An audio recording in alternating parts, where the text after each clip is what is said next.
Hey, this is Russ Payton with Roleplaying Public Radio, and we have another blast from the past with this classic episode of RPPR After Hours. Caleb reviews Bad Medicine for Dr. Drugs. Aaron tries to explain Mekton Zeta construction rules, and I use a plot from the Master Fantasy Plot Generator, and we talk about Bob Ross on Twitch. Oh, and there's a discussion of Dragon Issue number 136 and Grimtooth's Traps. If you enjoyed this episode and want more, there are over 10 years of bonus podcast episodes waiting for you on the RPPR Patreon. In our most recent episode of After Hours, we looked at a D20 modern scenario that statted out Saddam Hussein. I've also started a newsletter with scenario write-ups, cool links, and more. The first issue is already out, and the second issue is coming out next week. In other RPPR news, I posted an interview with Gareth Hanrahan about his book on Moria for the One Ring RPG on the YouTube channel. Check it out. Thanks for listening.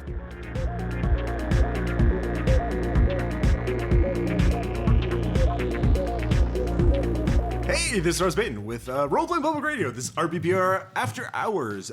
This episode is Dr. Drugs and Shree Hype.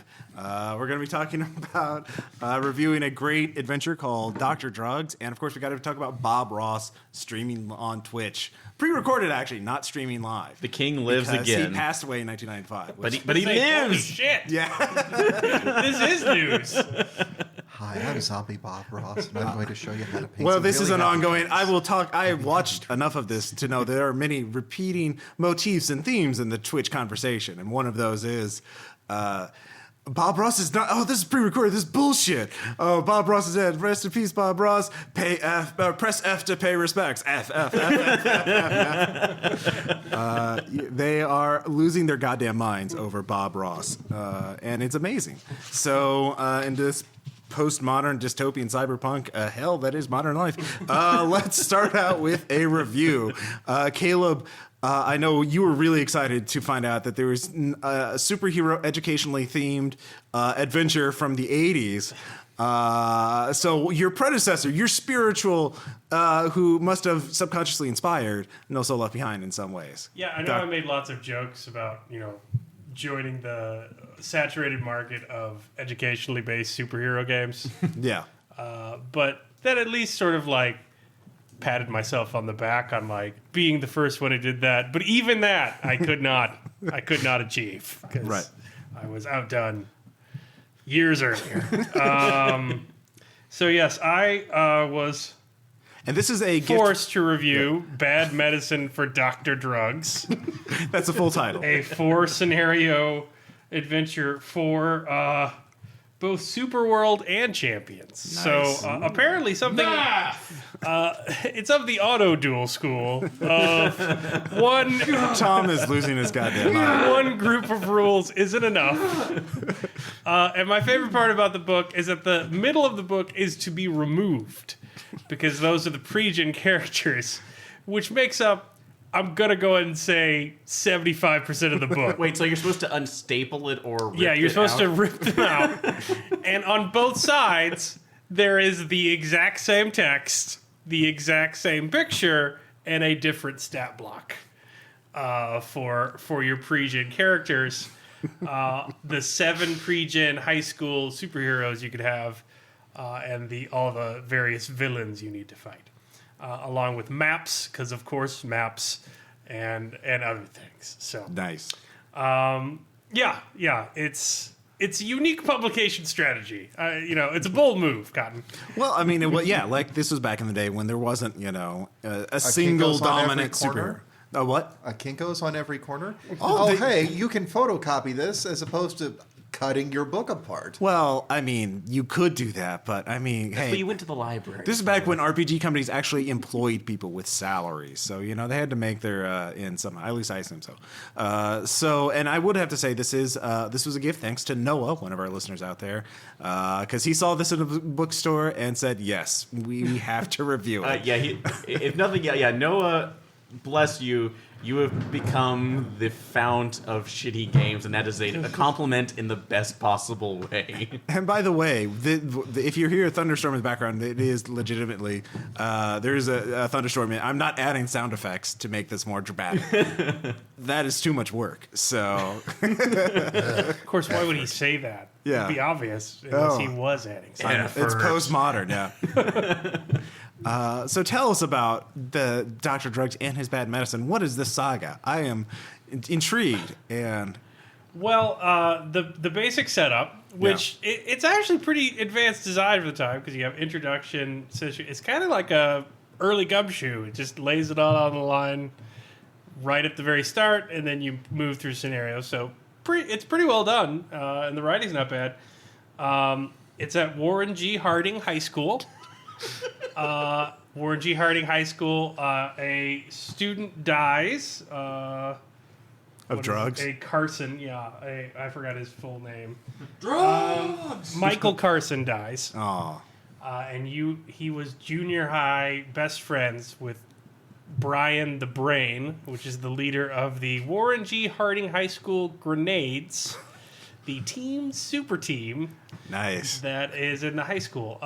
Wait. So, why would you name yourself out of an explosive, something that it has one use and it's done? I don't know. I am more intrigued by the idea that high schools have their own super team. Zero. Well, no one I'm knows, fairly which is intrigued. actually pretty clever. But we'll get to that. yeah. So I'm fairly intrigued by the fact that he decided to name himself after a wrestling manager. And it's Brian the Brain. So Michael dies. No one knew he was on drugs until he died from drugs.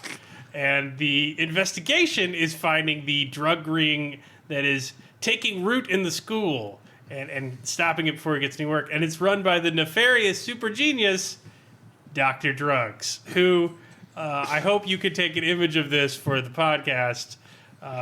He is just an old hippie with a Fu Manchu and a flower kaleidoscopy shirt. And what are his powers? Is he just a drug dealer, or does Well, I'm going to move through. Yeah. I'm going to give you the experience. I'm going to move through all right. literally. So, my favorite part of the introduction, allow me to read, familiar settings.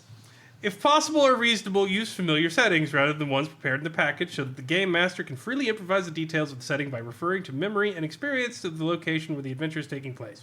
If the player looks for a telephone, you can instantly locate a phone for him or her and be confident that your response is reasonable. Not a bad thing to say. Yeah. If the player wants to know the weight of a chair, you can mentally scan the room to the very chair you had in mind and suggest he try picking it up. I'm going to stop you right there, Dr. Drugs. Why the fuck would I need to know the weight of a chair? If I had fucking superpowers and, I needed to lift a car and I didn't want the car to crush me, I could at least see that being, a reasonable question. I'm pretty sure everyone in the adventure is capable of lifting a chair. Okay. Well, let me throw in, I think I know the reason why the weight is important. Because objects that weigh between 5 and 10 pounds have a certain damage coefficient, whereas chairs that weigh 10 to 15 will actually do a die more damage. Is this in Super World or Champions? That Yes. sounds like Palladium talk. I was just boy. going to say falling damage. It's all about falling damage By in the square root of the hypotenuse. Yeah, well, I mean, Champions. yeah. So the way the adventure starts is you go to Michael Carson's funeral. You're the only one. The PCs are the only ones there other than his parents. What? Ow. This is my favorite part. So they get in there. Mom goes hysterical, and then my favorite paragraph in the situation starts as the teens try to politely disengage themselves and escape the morbid atmosphere, which is the most realistic writing I've ever seen in an RPG. Oh, this is awkward. Let's leave, guys. It gets better. Mr. Carson grips one of the heroes, formerly the closest friend of Michael, the Brain, if he pre-rolled super teens are used, and desperately whispers, "Find out who did this to him. Find out who killed my son. You're the only friends he had left. You owe it to him." I want to clarify here that this father has no fucking ideas that these kids are superheroes. They're just random children that came to his son's funeral, and he's just shaking the nerdy one, being like, "Avenge him! Well, do you think You owe blood debt!" Do you think this character somehow my broke the God. fourth wall and saw the PC halos? I I think it's instinctive. I think most NPCs know Pay the this. gold price or the iron price. So pretty good. There's a full illustration of the funeral. Of course. I guess I'll go to the characters before we get to the investigation, because we could just imagine the investigation. So first off, I want to talk about the villains. So the villains don't pop up immediately, but they are a hell of a crew. So the first one listed is Lorelei, who Like that the is song? her. Yeah, that is her superhero name. Her real name is Yvonne. You can kind of tell how the authors feel about the women folk in their own high school, is what I'm saying. Oh. So she gets in with the Syndicate, which is the name of the superpowered drug dealers that run Dr. Drugs. Good name. Good name. Yeah. This is my favorite. Lorelei has powers to ensnare men with her mind and persuade them sexually. Lorelei is not evil. She's a psychopath completely without morals. Whatever amuses or pleases her is right. Men worship her as a goddess, while women curse her as a manipulative and calculating vixen. So let's be clear here. She's not evil, but she is a sociopath. Yeah. Who hurt you, RPG writer? Who hurt you? So Was it Yvonne? she's kind of the watcher over Dr. Drugs, who, Dr. Drugs was born only shortly before his father was sent to prison. Then his mother ran off with a delivery man. Then he got shuttled among relatives. And then he began making drugs and just became a hippie. So I just love this as a villain. Dr. Drugs is Mr. Mello himself. He's far too laid back to be really sinister. He imagines that his drug operation is a public service. He has employed Ogre as the muscle to his operation and may even honestly regret the ruined lives and dead kids that are a necessary side effect of the service he is offering. It later goes on to say he doesn't charge the kids for drugs and that there is dissent among the criminal organization he works for because he's giving drugs to children for free. Honestly, Whoa! Well, how do they make money then? They don't. They don't make any money. They just pass drugs out amongst the children. They're ideologically driven. For honestly, it sounds like this is Cheech and But Chong run this is the Legion literally of the Doom. next paragraph. Dr. Yeah. Drugs would like to offer a sporting chance to his foes. He is particularly proud of his wit and humor he applies to the art of coercive persuasion. But if an opponent can turn the tables on him, Dr. Drugs is the first to appreciate his antagonist's ability. So he compliments people as they fight him, even though he does not fight back. He likes and trusts most people he meets. He has a well-developed sense of humor and has a healthy respect for any opposition. All in all, Dr. Drugs is a likable villain. One might even reflect on the kind of good guy he'd make if he'd just go straight. Dr. Drugs has found drugs that help him focus and stimulate his mental powers. So, Lorelei's power is persuading men to sleep with her. Dr. Drugs' power is to be like, hey, you want some drugs? Telepathically, mentally doing so. And I'm going to reveal the third major villain and tell me which one doesn't fit. Okay, well, we gotta prepare ourselves. Yeah. So then there's Ogre, who is on the cover. He looks like Solomon Grundy. Pants too. Ogre is Oliver Nevins Stottleminer. He's just a guy that is a mob enforcer that went in prison for a long time until he figured out he had superpowers. His superpower is heat blast. It's not being a giant guy that can beat through brick walls.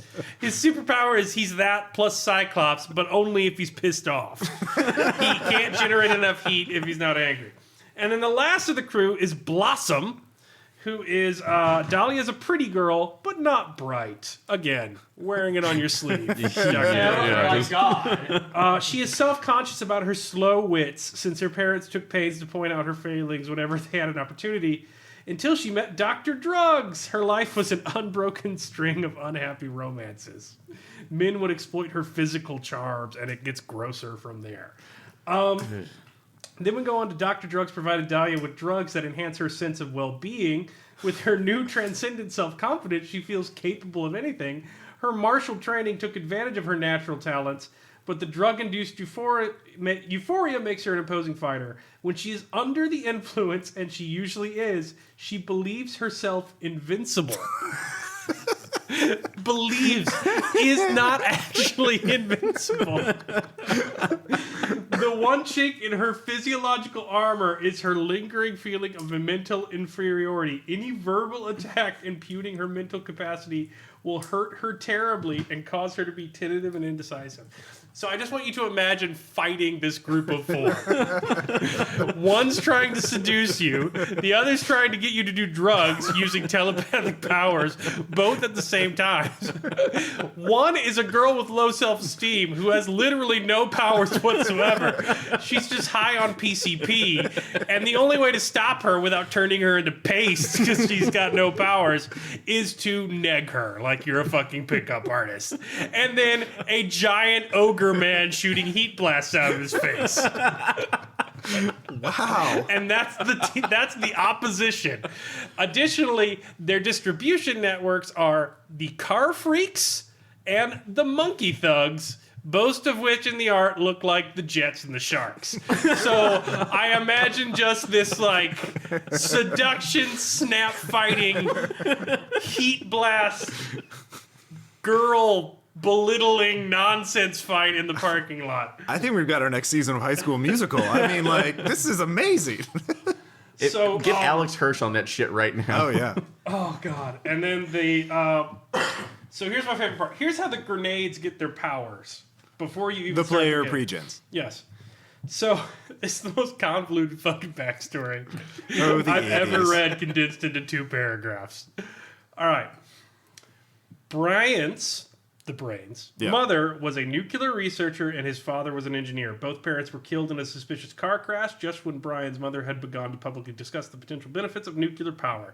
Early in childhood, Brian concluded that he was a favorable mutation, a chance byproduct of his mother's radiation exposure. So this kid is smart because his mom's womb got irradiated at the plant. Brian And his became parents were smart. That's Brian an important became component. curious about the mechanisms of superpowers and detecting latent superpowers. He thought that he had isolated a process that should enable him to detect the presence of superpowers. He tried the test on himself first and was skeptical when the test positively indicated that he had latent superpowers. To confirm his result, he tested school chums Henry Abbott and Lucy Evans. Every indication suggested that Henry and Lucy also had superpowers. So he's mutated to be smart, but being smart is not his superpower. He's developed a test for superpowers, and he's tested 2 of his friends to be superpowers. I'm not done. Having discovered his and his friends' theoretical potential for superpowers, Brian resolved to find a method of triggering them.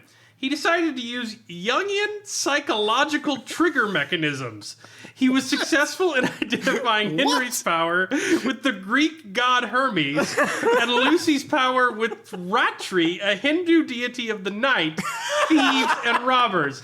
He discovered in himself a fascination for archetypal chaos, but has not yet found the key to his own power. So, the leader of the team is just a really smart kid, probably with cancer, who has no superpowers, but who talks people into getting superpowers through the power of the collector's unconscious. This is a Base Raiders game already. Like, this is amazing. Like, So, other people he talks into getting superpowers is the Masked Avenger, Brutus, whose power is luck and eating things. He can eat things, and it lucks out that it doesn't hurt him. And he has luck with any skills he's trying. He's so he's- basically Bluto from Animal House. They pretty much just drew him and put him in a superhero costume. all right. There's Duke, who is a former quarterback for the school that has been paralyzed and is in a wheelchair, but he has force field powers that don't do anything. Also, in the art... Wait, how is it a power if it doesn't do anything? I'm not sure. It says in Overdrive is his team name that Yeah. he's doesn't shy from melee combat, ramming foes with his wheelchair and wrestling them to the ground with his arms.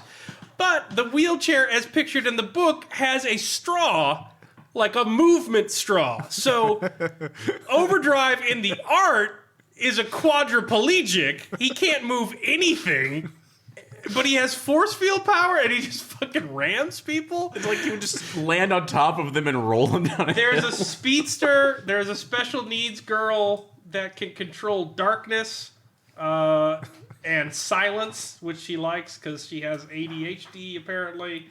And then there's my favorite, Flashdance, who it says literally dances 24 hours a day. And she's the martial artist of the group, which is my absolute favorite because that sounds like hell. That sounds like a hellish nightmare. It's like a Sartre play. She doesn't sleep. Well, no, it's the episode with. shoe. It's when Futurama came back and Bender couldn't stop dancing. And she Oh, looks yeah. like the girl from Flashdance if they'd cast Grace Jones instead, which I would watch the shit out of. That would be, yeah. Second. So, the reason... So, I just want to recap.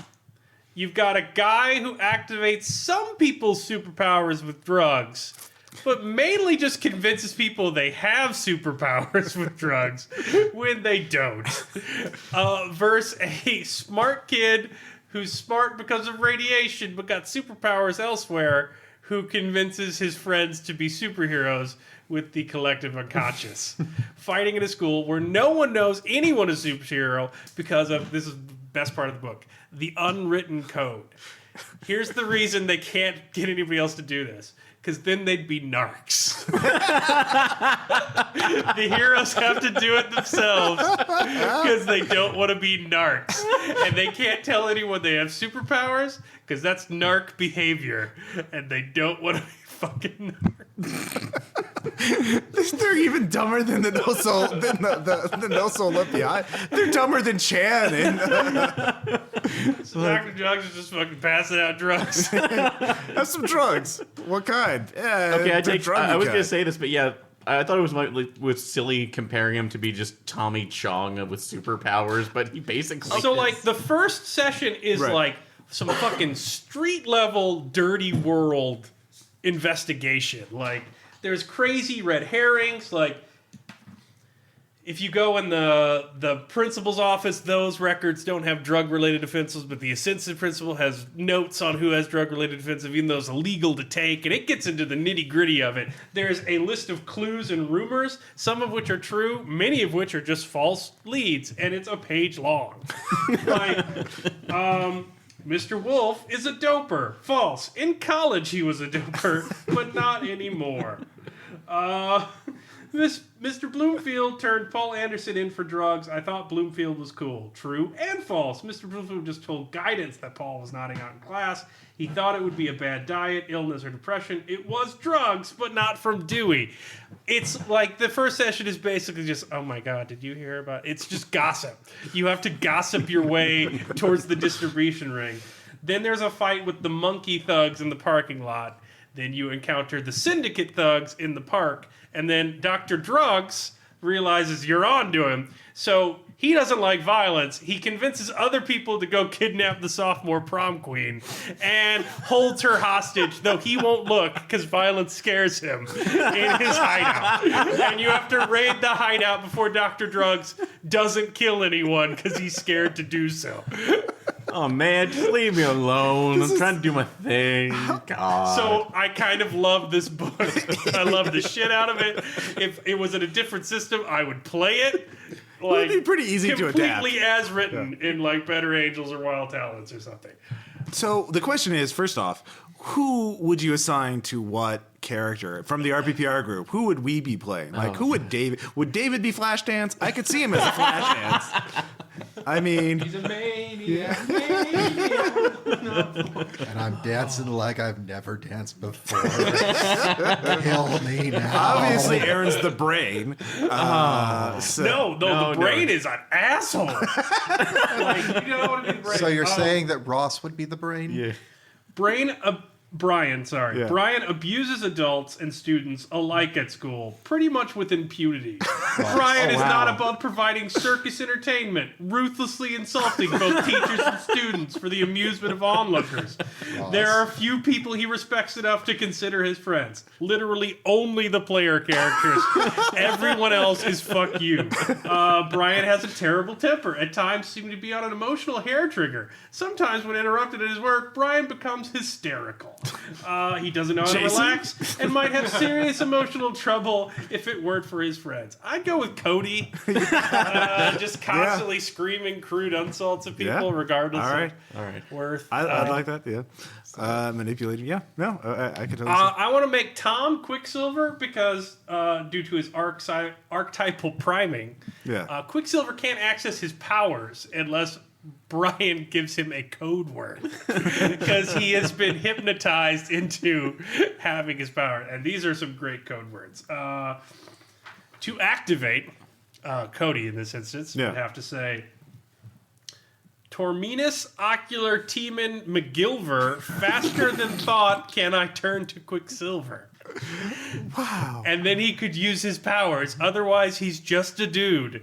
And then to deactivate Meagle Prenus Doxilian Wormel, now it's time to go back to normal. What the fuck, 80s? Okay, no, I think somebody was a big fan of Etrigan, is what I think. The 80s is strong with this one. Oh my god. I call Overdrive to just ram people with my chair. And passive-aggressive guilt trip them into giving up. God, you'd be more than a match for Dr. Drugs. He'd feel so bad for you as soon as he saw you. He'd be like, I'll just give up. I'm not gonna... This is a brutal stat block. It's so... personal handicap, crippled. Not great wording on the stat block there. Super world. It's problematic. Psychosocial problem, code for skilling. That's a problem. Psychosocial problem, reckless on wheels.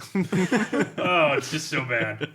So what would Aaron be? Jason just eats shit, so I guess he'd be the masked adventurer, just doing his best Animal House impression. Yeah, no, that would fit him. Oh, I don't know.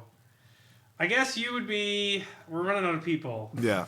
You have to be Flashdance. Yeah, Dave. Flashdance. No. I guess you'd be Dark Duchess. Okay. Did we hear? I don't think we heard about her. Yeah. Lucy is a pint-sized dynamo of nervous energy, the classic hyperactive child. She never sits still and is always getting into one kind of trouble or another. She drives most of her acquaintances and teacher crazy. He's why.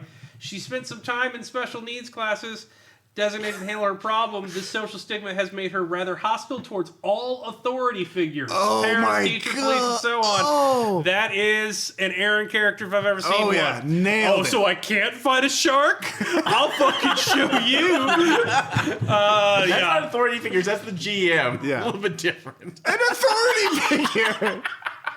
I wish you could see my fucking face right now. I wish you could see his face too. I'd be wow. That was great. I'm believing I got that right. Whatever, daggers. Lucy. What is her abilities, though? She makes, like, I don't know, she seems kind of like Raven, I think. This She's got, guy, like, mystical dark abilities? powers. Okay. Insubstantial flight, telepathy, mind blasting, emotion controlling. Holy shit, those are good Everybody powers. has like fucking telepathy in this game. This would be the weirdest fight ever. I'm turned on and I want drugs, but now I hate drugs, and I feel like I can't sit down. And oh, there's an ogre with heat blast. Hey, you realize that we actually have a legitimate reason for TACnet then, except everybody's on it. Hey, Ross, Yeah. I've dealt with this game already. Oh, all work and no auto duel makes Tom a dull boy. Wow. So I actually kind of want to play this one day, just to.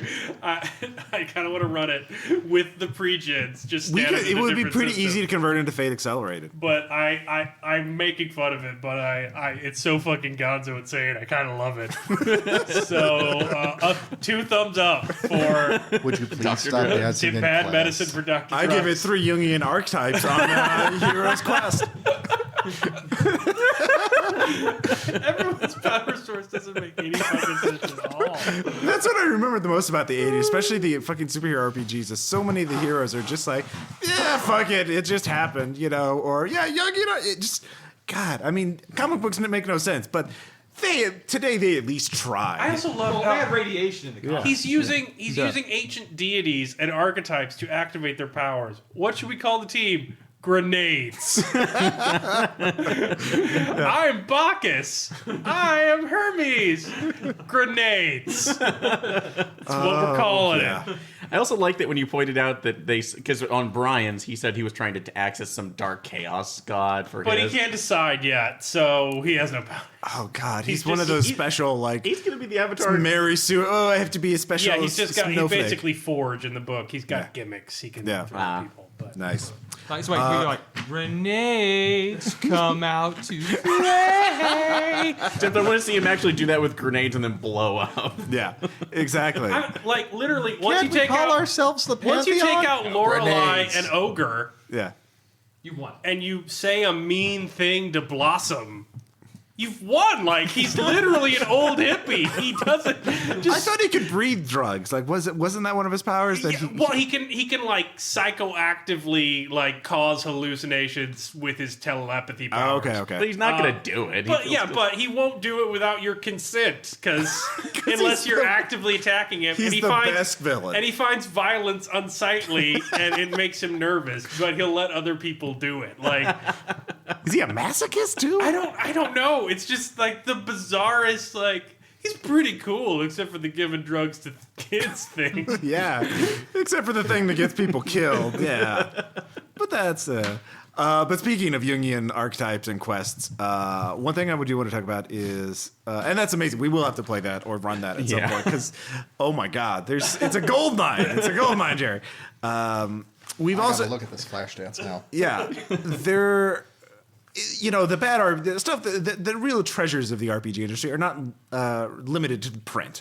There's a whole world out there of unique, shall we say, supplements out there that are available only as PDF ebook supplements on like DriveThruRPG, RPGnow.com, and that kind of thing. And so in future episodes, we'll start exploring that more in detail. I do want to mention one that I found the other day, which is called the Master Fantasy Plot Generator. And it's just like you buy it for like $1, and it's a HTML5 web page that you open up in a web browser, and you click Generate Plot, and it generates a plot. And it is amazing. It is. I clicked through it a bunch of times just to see it, but there was one that as soon as I saw it, I was like, I have to save this and I have to share this. So in a future episode, maybe this one, maybe something, or we talk about this. So it uses, and they have a little thing to explain what they do, and they use the Arthur Dent pulp plot generator, you know, the 6,000 word one where there's like, oh, the hero, there has to be an unusual murder weapon here and stuff like that as the structure for it.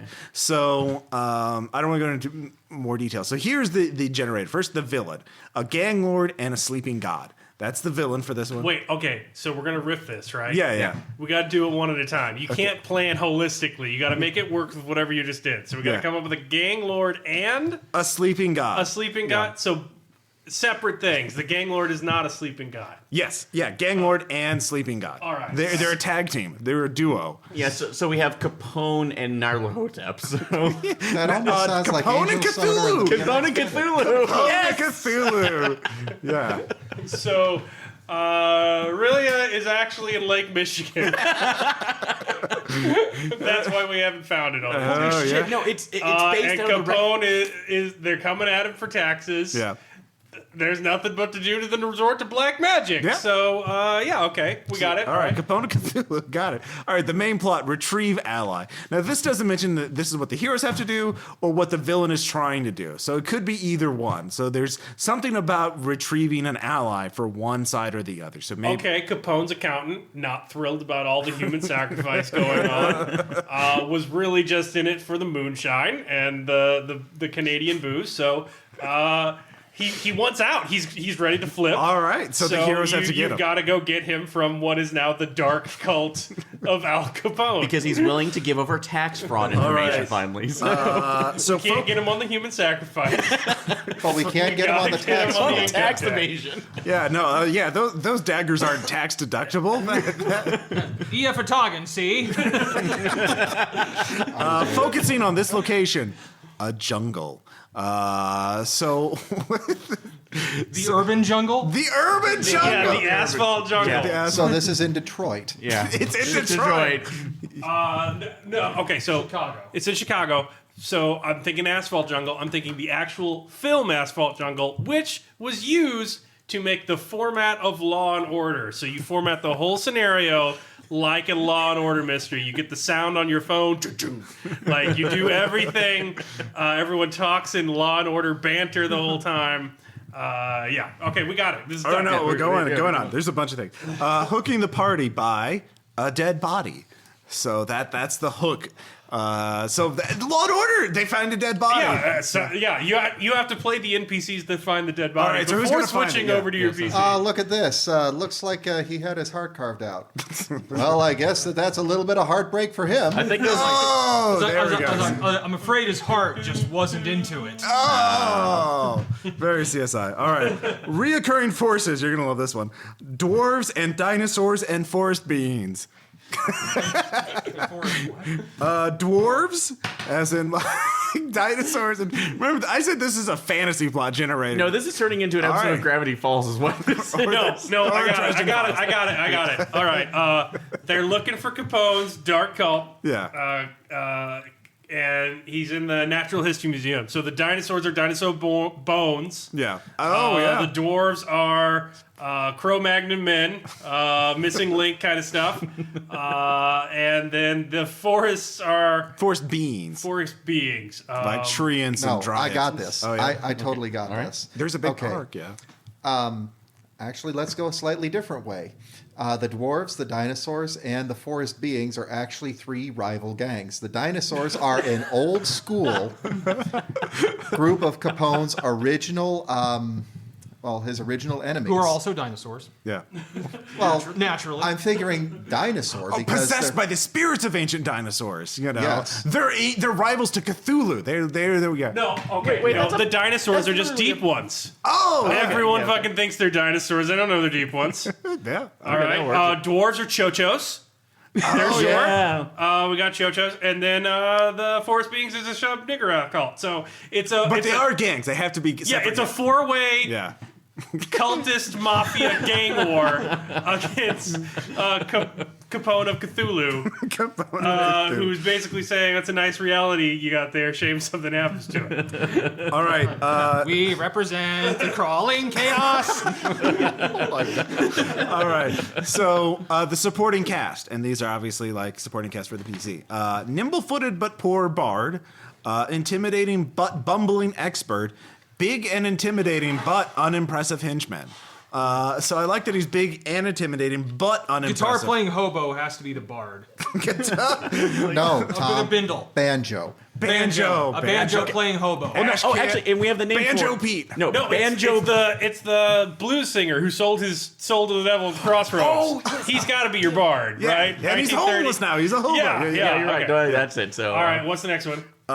Intimidating but bumbling expert. Luca Brasi. Yeah, he's an expert in getting rid of bodies. And making them. Yeah. He wants out. No, the problem is he already slept with the fishes, but he came back. Oh yeah, that's why. So his hands are all webbed and stuff. That's why he's bumbling. He can't hold a gun he's anymore. partially a deep one. Yeah, yeah. May your he's got- first yeah. fish be Yeah. a masculine He's all fish. slimy. And then finally, big and intimidating but unimpressive henchman. It's almost like these randomly generated things don't always wait, make sense. Big No, and intimidating, but unimpressive. Who was that boxer from? What was it? Raging Death Bull? No, Death to Smoochie. Death to Smoochie. Oh, Yeah, that the guy. one who owned The punch-drunk the punch boxer. drunk one. A who punch drunk boxer. Yeah.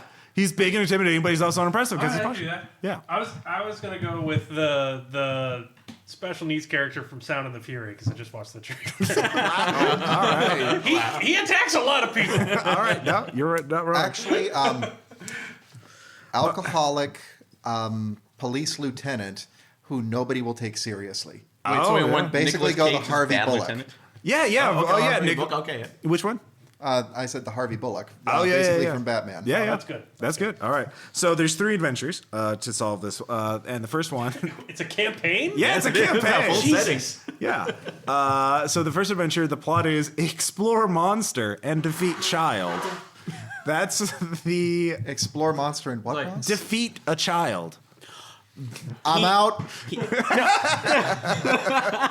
There's a Shoggoth in trouble.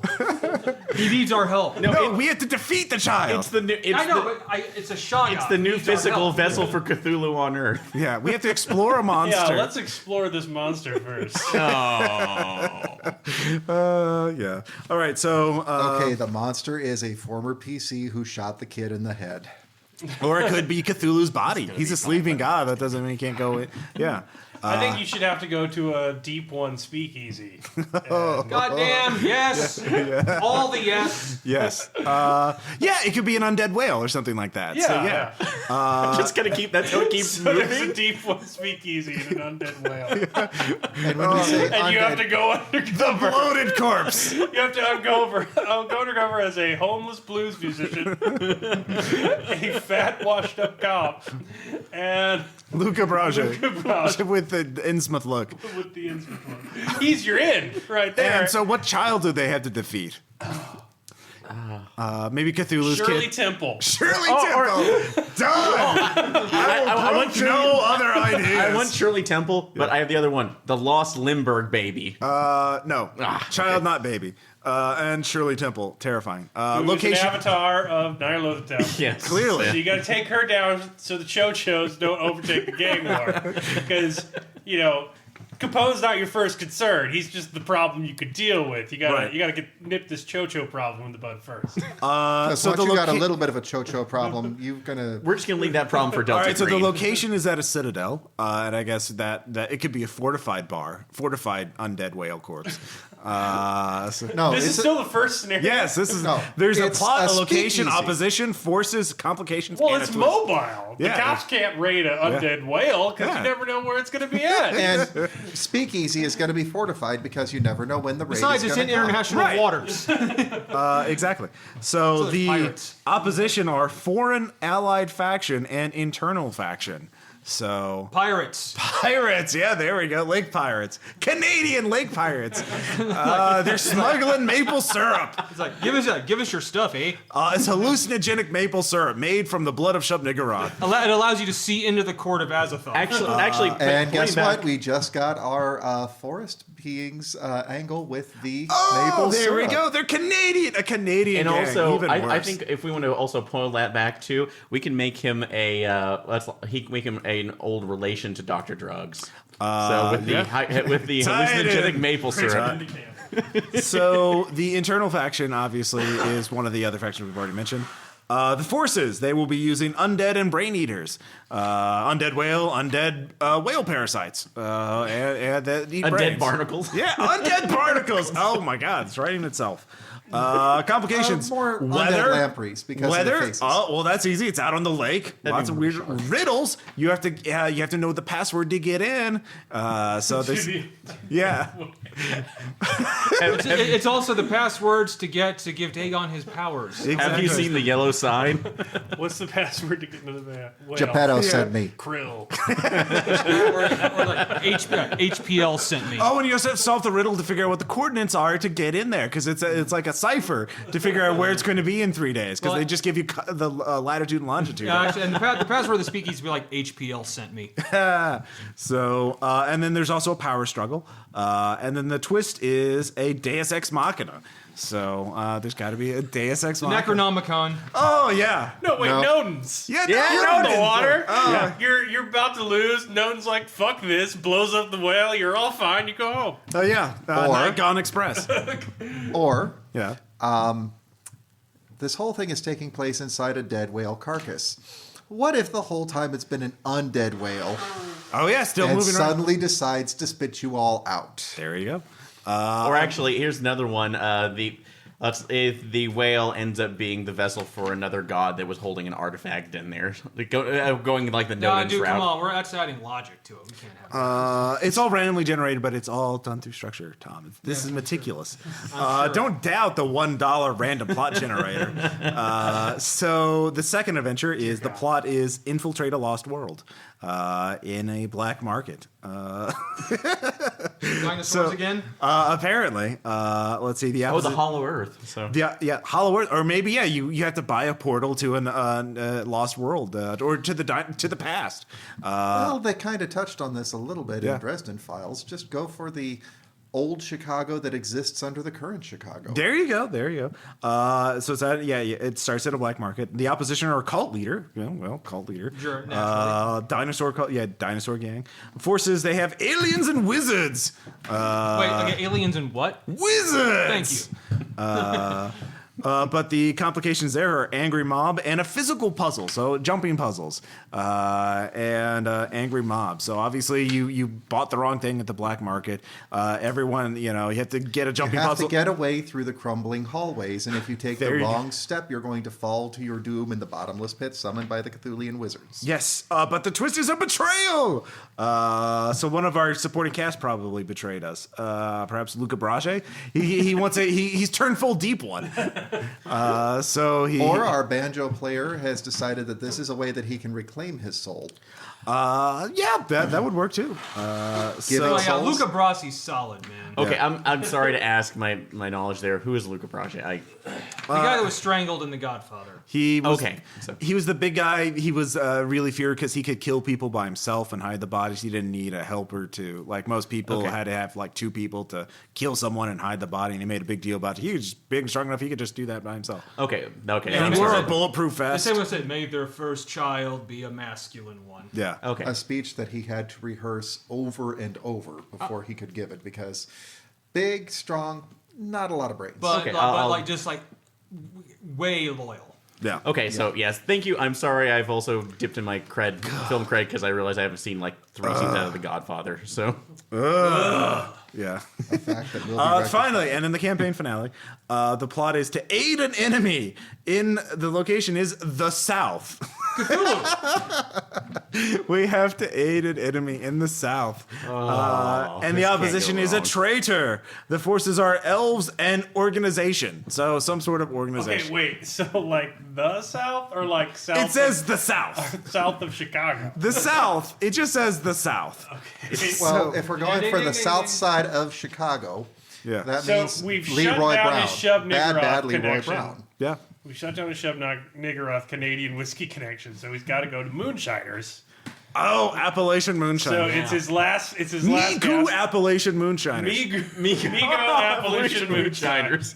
Right, White Lightning. With elves. Not a lightning gun. Hillbilly lightning elves shine. are their minions because they have elves. So as the opposition. see, but they're No, supporting Ross, a you're reading Pollock that brew. wrong. I It's don't want that. Elvis. Elvis. There's a group of Elvis impersonators. This is the Elvis is still. Is he Time even travel. alive? Time traveling. A lot of time travel. born in 36. Oh no! I have that. If you want to do the Elvis one, just as he died, the Yithians pulled him for a mission and sent him back. Wow. Of course, because he's too valuable. Yes. The complications are ranged assault and travel problem. So, Sounds like the South to me. people shoot. Yeah, it's all like the ending of Easy Rider. Hillbillies taking Or on a shots at you on the road. or on a train. Or on a train. That's Yeah. very good. Twist, new location. Tom. I'm not making this up. Tom is the new location. It was me.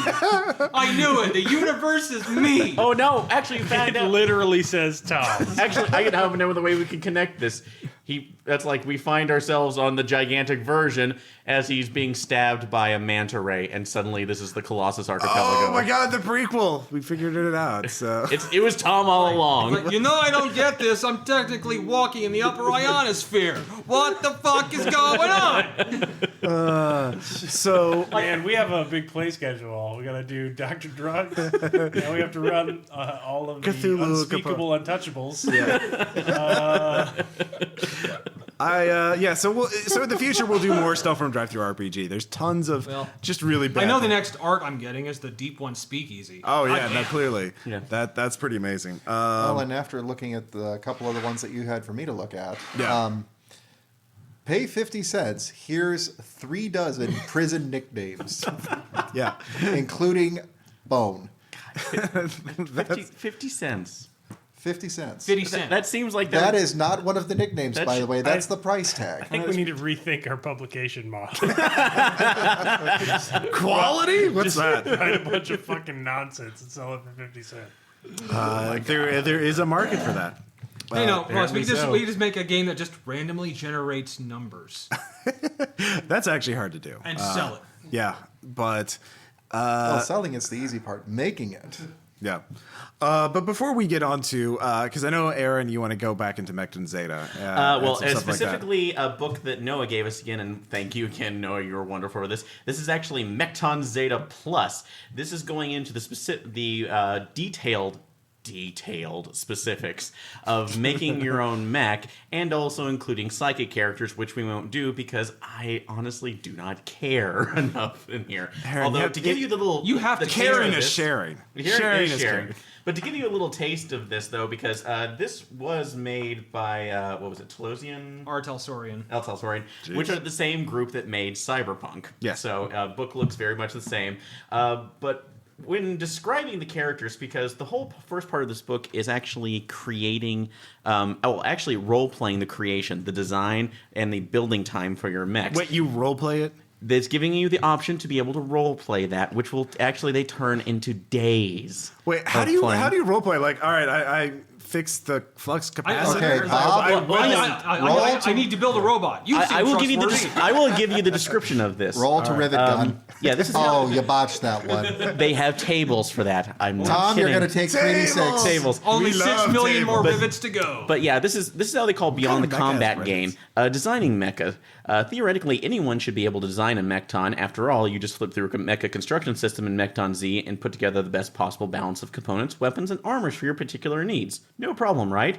Here, however, is where the game realism catches up to the unwary Mekton Zeta player. Realism. Suppose you want to build a modern-day jet interceptor, say an F-16. Obviously, you wouldn't be as easy as sitting down with a rulebook, would it? No, you need to know about aeronautics, engineering, weapons, technology, material science, electronics, and dozens of specialized fields. This game's using words. Likewise, your Mekton Zeta character has also had to learn a lot of new skills in order to do that. It pretty much stats out everything that you can go into the design process and gives you a tech construction table where you can certain failures will give you certain botches on here. So it's going into unbelievable detail for Well, I mean, that's the this as entire well. book, right? And it's like 150 pages. Yeah, or so. so, because no, it's not that bad. It's actually only about 135, not including the character, the pre-gen Yeah, characters. only It's 135 quietly wondering to myself about that one player who goes, "Can't I just put 50 cents in the spit out a mech plan vending Oh machine?" my god. But yeah, but the thing that caught me off guard I just before. want to be clear. When the realism of the game catches up to your players, like it's hunting. They're trying to flee to a world of magic and fantasy and fun, and it will not let them. There is no escape.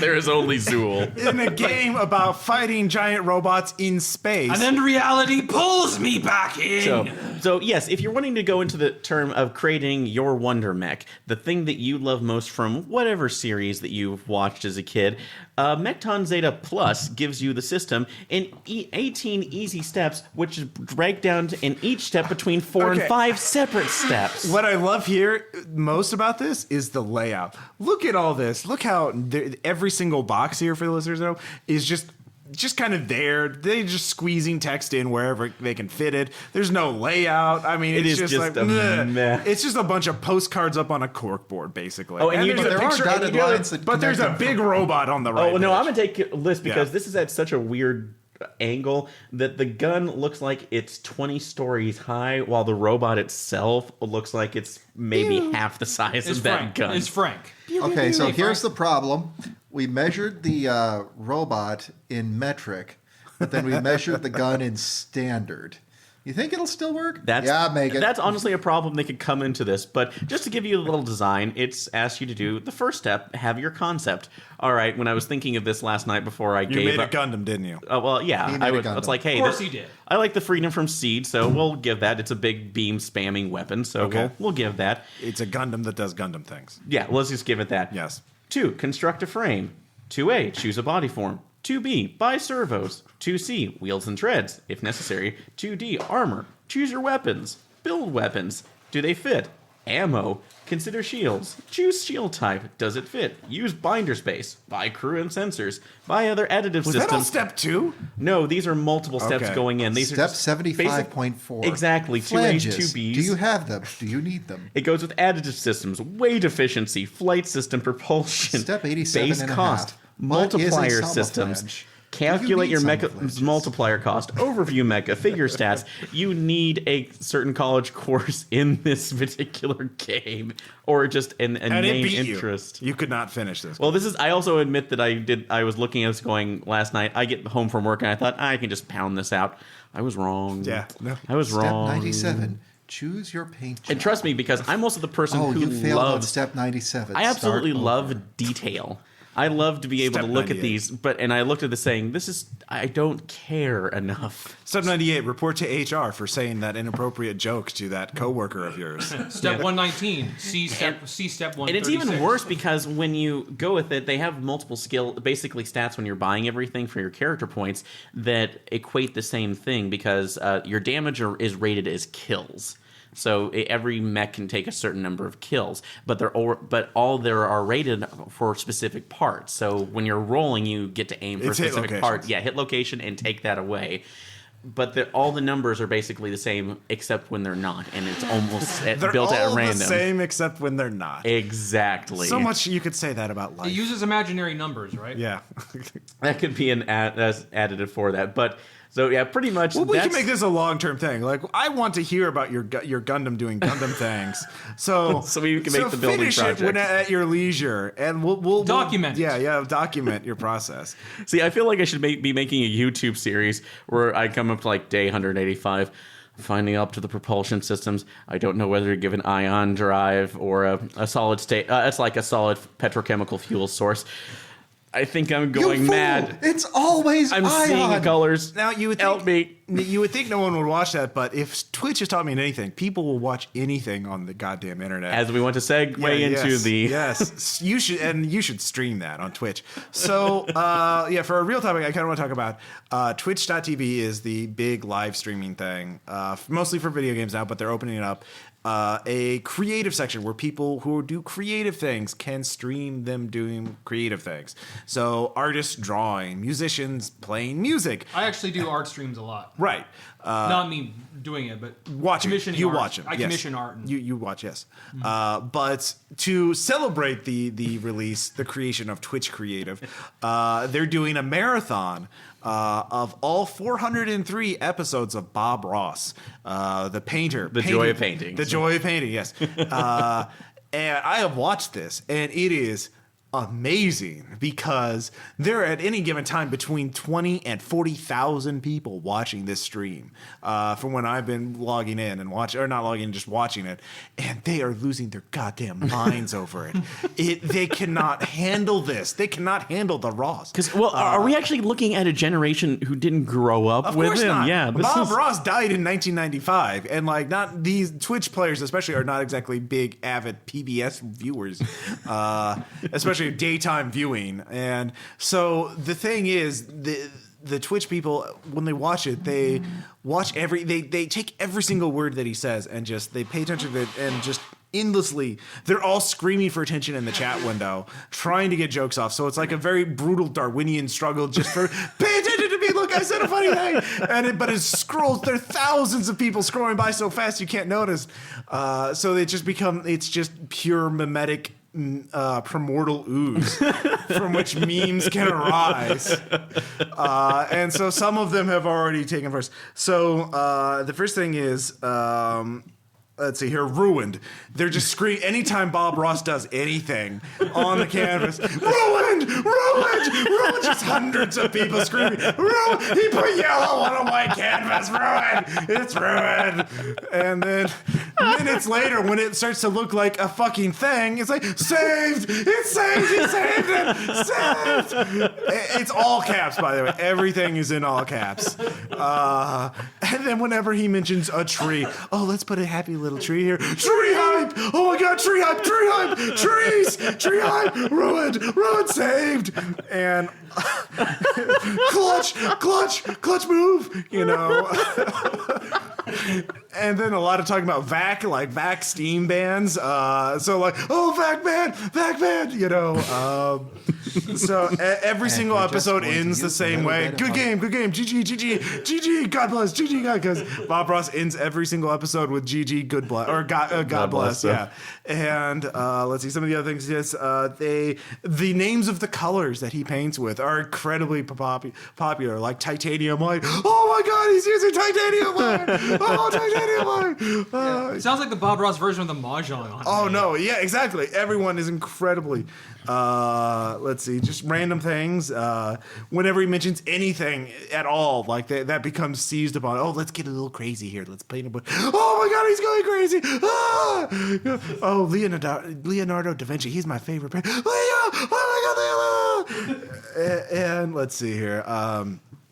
Oh, also every once in a while somebody will mention that Bob Ross has passed away, and they'll say, "Rip, rest in peace, Bob Ross." Oh, press F to pay respects. Press F to pay respects. And it's just F. And this is kind of a double-layer joke because this actually came from a Call of Duty video game where in one of their cutscene little in between levels, you're actually at the funeral of another soldier, and there's a thing where you have to press F to pay your respects. It was the most Call of Duty moment of every Call of Okay, Duty. I have a question about that because I never looked into that. In that Call of Duty game, if you didn't pay your respects, did the game progress or did it force you to do I haven't it? played it. Did you play it? No. Okay. I'm just kind of curious about that. I would assume the game would stop and just not let you do it. You son of a bitch, you better You- salute you- that coffin! You will press F to pay respects, motherfucker. Or otherwise, every other soldier in that game will turn and stare at you. Let's see here. A lot of people asking questions. Is this streaming live? Oh, this is pre-recorded. It's bullshit. Because again, it ended in 1993 or so. Let's see here. Is it streaming? Also, a lot of just generic gamer stuff like 420 MLG, especially when he does a clutch move like paint something, anything. Oh, it looks like a thing now. Oh my God, what a clutch move! Saved. So it's amazing. I mean, I can't imagine. I would never have guessed that this is a world where 40,000 hardcore gamers would just lose their shit over Watching Bob Ross. The human Quaalude. Exactly. They fucking love it. And so it kind of makes me wonder, what do you guys think would be the next big streaming hit on Twitch or anything? Because now it's open up to, now like people paint, people play music, people probably write. I mean, people probably do all kinds of shit on Twitch. And there's also tons of old shows out there. Like, what is going to be the next big thing? I mean, is it going to be C-SPAN? Well, here comes Mr. Green Jeans. How about MacGyver? MacGyver? Oh, yeah. I can see that. Actually, because I would actually like to see the opposite, just to get a rival channel going with. Was it Alexander Ross, that German? Oh, no. What was his name? Tom, you remember? William Alexander. William Alexander, who was the other painter on PBS during Bob Ross's time. Screamed and was angry all the Yeah, I want to get that channel going as the rival. time. interesting. I checked. He did actually refer to his paintbrush as the wand of Odin. I want to see this guy. It's like the paintbrush. That Can we get money for this Okay, shit? like- Let's put this up right now. Okay, Patton Oswalt overdid a little bit. He's like, the almighty brush that you will wield the power of God. But apparently, yeah, he was like the angry counterpart to Bob Ross's ultimate Nice. calm hippie-ness. But I'm going to suggest Dr. Ruth, the old Jewish grandmother with all the dildos. Doing the... Did she have a show? Or was Yeah, she had a show, yeah. Oh, gosh, she had a show for decades. Oh. Just I mean, I this knew about her, but old woman with just this coterie of dildos in the background, just talking about horrible shit. Today, I'm going to tell you about the joys of sex. And also, then keep in mind, she was also a Mossad sniper. Well, all right. She was a scout and sniper. They tagged her for that particular role because she was very short, and it was easy to be stealthy at the time. David, are you a biographer of Dr. Ruth? Somewhat, yes. During And I know who's going to be on that channel. during Women's History Month, Dildo basically I tried to grab a bunch of different women in history and stat them up every day. I guess you can also And do a Dr. Ruth was freaking amazing because if you look at what she's still doing now, Yeah. That's the thing. She's sex positive. She's had a huge impact, positive on the culture, like Bob Ross. Really unobjectionable in any way, but doing something so bizarrely weird. It's right up your alley. That, I feel like that's going to be the next big. That's a good bet. Or old Andy. Twitch, are you listening to this? Old Andy Rooney. Oh my god! Just the Andy Rooney segments from 60 Minutes, just a supercut. You ever notice I'm dead? Why is that? Oh my god! I can't even imagine. You noticed something? Notice high. No, if I had to get something weird out of just old television shows, I want to put up like all the episodes of Mr. Wizard. Especially because if you ever watched a couple of those, you can see the moments where he just has had it with whatever child is with him that day, and he just gets short and like, whatever, Timmy, we're gonna put this caustic in here. Shit, fuck you, Timmy, fuck you. Although I do have a legitimate idea that could kind of be cool. Okay, I know. So I know legitimate idea. Podcast over. So. But Thank you. Good night. but you've seen the things with either Chat Roulette, or I don't think they've done this on Omegle, but the first-person shooter. Yeah. That try seeing if we can do that over to a streaming service and kind of set it up like Twitch plays Pokemon, but make sure the moves are cut off at a certain So point. basically, like an improv LARP, but pretending to be like a video game, and have Like that- idiots of Twitch try to control. Yeah, that could be kind of interesting to do. Yeah, For at least a short one. I hope that bleeds over with the Dr. Ruth audience, so it could be all about dildo hype. Like, Dildo high. Shoot the zombie, dildo. What about like 1980s episodes of the 700 Club? oh god, Oh, Wow. no. That's a little harsh. They're getting their religion on. Christ hype. I'm trying to think, or find out like whatever, like Fearmonger. or do the everything is terrible / found footage film route of just finding whatever public access nonsense you can. Just educational films, You gotta educational, do, like exercise videos. exercise videos, yoga hype, sit up hype, Well, if that's Or the training case, videos. sick I film. would love to see who gets more views: Jane Fonda's workout tapes, or Angela Lansbury teaches senior citizens how to do Tai Chi, both of which are actual legitimate Angela things. Lansbury, Murder She Wrote. Oh my that God. would be perfect. I would be watching that right now if that was a thing. Yes, Yeah. Oh no! See, I want to edit that video because they would be guessing. It's everyone. It's a dog. It's Angela Lansbury. yeah. Angela Okay. Lansbury. I have killer. I have a better idea for that one. 360 no scope. I have an idea for that one. Put the Angela Lansbury Tai Chi on there, but edit it to where at random points in the video, you don't know where it's coming, she'll suddenly say a line from the Manchurian Candidate. Wow. She was in that, so Actually, Yeah, Fun fact: someone did a study like the city with the highest murder rate in the world, and number 2 was Juarez, Mexico. Number 1 was Cabot Cove. Yeah. Because A lot of people get murdered. Yeah. It's a lot of murder When you she's think writing about about. it, like she's living in a town with a higher murder rate than fucking Juarez. Yeah, that's true. It's true. A lot of people die, but it's all in good fun. It's all just to be right on. That's the thing. I mean, that's the future, is that these people are watching this kind of by themselves would never watch, but because it becomes a social thing that like thousands of people just get together and hang out and have fun with it. And there's going to be at least a couple of people who start painting because of this, just so they could be popular, so they could put meme dog in it or something like bullshit like that. So yeah, because despite any reason when we joke, I watched a couple of those episodes when I was growing up after Sesame Street came on when I was young, and I kind of looked like, oh, that's kind of nice and cool and calming, and oh, that was pretty. I mean, yeah, I guess I you- just watch it for the chat. Like the chat, Dude, right, they are so insane. They just cannot. Yeah, you can do that with a number station. Like, I bet he's a 7 again. What is it? I think it has to have a video component to it because it's streaming video, not streaming audio.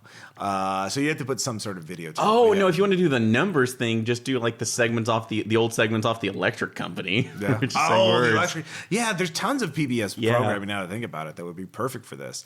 no. Math Blaster. Oh, 360 no scope Math Blaster.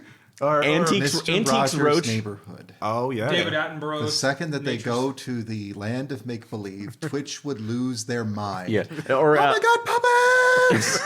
Puppet hype. Puppet Trade. Puppet hype. Or actually, if you want to do one, just